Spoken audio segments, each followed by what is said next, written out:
వచ్చిన వాళ్ళమే మనంతా. కనుక ఈ రోజున ఆనాడున్న 3 ఖండాలు, ఆసియా, ఆఫ్రికా, ఐరోపా, 3 ఖండాలకు వెళ్ళారు వాళ్ళ 3 కొడుకులు.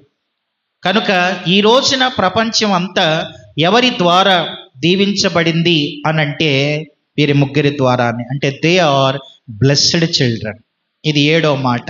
చాలు, నోవాహు పిల్లల గురించి ఈ 7 మాటలు సరిపోతాయి. తమ హృదయాన్ని దేవునికి ఇస్తే ఇచ్చిన వాళ్ళు ఎట్టుంటారు? ఎట్లా చెప్పండి? మొదటి మాట, వాళ్ళు రక్షణ పొందుతారు. నీ హృదయం దేవునికి ఇస్తే నువ్వు రక్షణలో ఆనందిస్తావు. రెండవది, దే ఆర్ ఒబీడియంట్ చిల్డ్రన్. మూడవది, they are hard working children. నాలుగవది, దే ఆర్ కోఆపరేటివ్ చిల్డ్రన్. ఐదవది, సహనంతో ఓపికతో కనిపెట్టుకునే పిల్లలు, వెయిటింగ్ చిల్డ్రన్. ఆరవదిగా వర్షిపింగ్ చిల్డ్రన్. 7వదిగా బ్లెస్డ్ చిల్డ్రన్.